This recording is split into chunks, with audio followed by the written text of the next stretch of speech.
Hello, I'm Charles Dowding in my garden at Homeacres in Somerset, southwest England. And I want to show you around a bit. I'll show you how this garden was made. It's an intensive market garden, cropping 1/4 acre of vegetables for sale locally and using the no-dig method. So I'm not disturbing or tilling the soil in any way at all. And it's also a great method for growing flowers and fruit trees, anything you like. The vegetables grow simply and abundantly. We have very little weeding to do, not so much watering as when the soil is disturbed. So let's go and have a look around.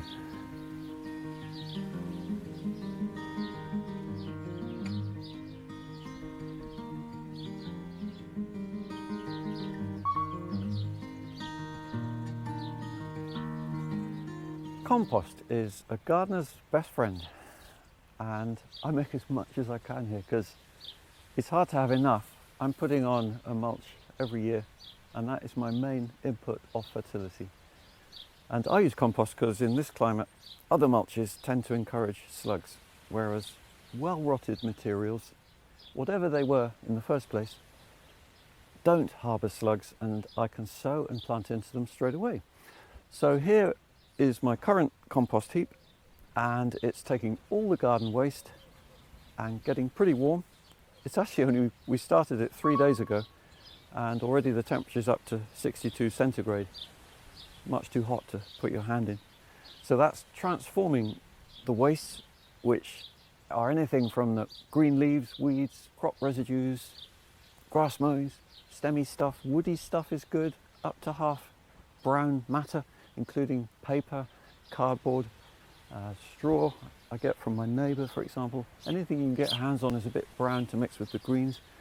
And then in terms of how much size you need, you don't need a huge heap for a small garden. This is quite a big garden, 3/4 acres, so quite a lot of inputs coming in. But this area here, which is about 5 foot square, will take all the waste from this garden for a whole month in the summer. So a lot of stuff is going in here and turning into, sadly, not a huge amount of compost, but this will make maybe a ton of compost. Behind me there's a heap that we just finished. That was the previous month's input from the whole garden, plus some straw I brought in. And that will make about a ton. And then we're going to turn that into the empty bay on its right beyond us.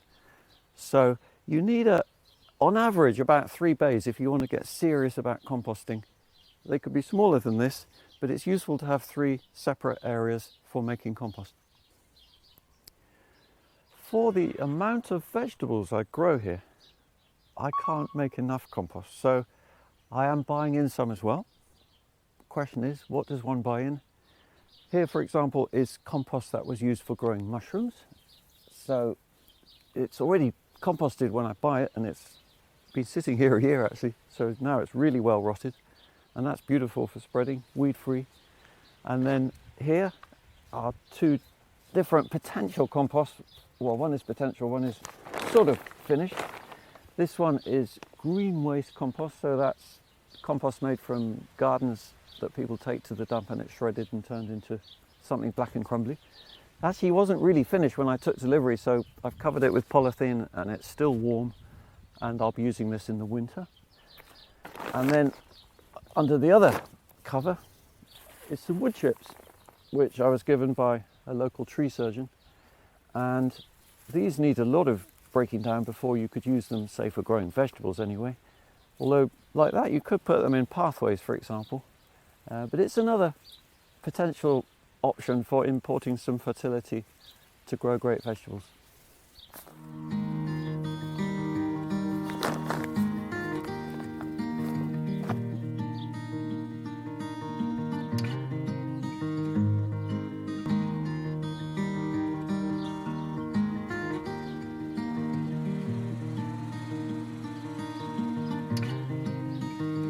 The no-dig approach works really well on all different soils. This is the 4th market garden I've made, and the first 3 were very different. My first one in the 1980s was on stony brash, up to 7 acres by the time I finished there. Then I was in France on really white sticky clay, potentially difficult soil for growing, and it worked really well. lovely no-dig vegetables for the local market there. Then I was at Lower Farm, not far from here, growing on an acre of yellow clay. And again, no-dig gave me bountiful crops, very little weeding. And here I'm on Homeacres, quarter-acre silty loam, really fertile soil. And it's got a nice compost mulch on top, which is what I'm sowing and planting into. And this is where no-dig seems to really come into its own, because, for example, the parsnips there were ever so easy to get going. A lot of gardeners struggle, it seems, to get their parsnips to come up in the spring. I find they work every year, so I simply sow the seeds into the compost mulch on the surface, and that's it. And there's very little weeding subsequently, because this compost mulch, once you've done an initial hoeing of the weed seeds that were in it, there's not many weeds subsequently grow through the year. So to grow these onions, it's been very simple. Some grown from set, some from seed, and we've had to do very little weeding once they're established, and now it's just harvest time. You can see lovely bulbs.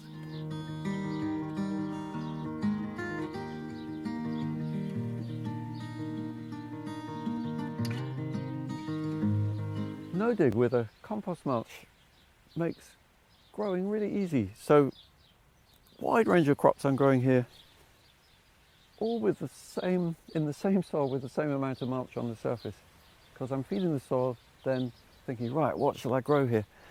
For example, we have peas.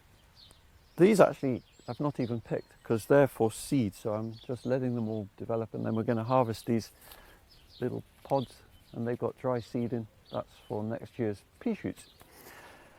And I'm growing flowers at the ends of some of the beds, and that helps to pull in some predators for pests. It just mixes up the pest and predator balance, keeps everything healthy, and it looks nice.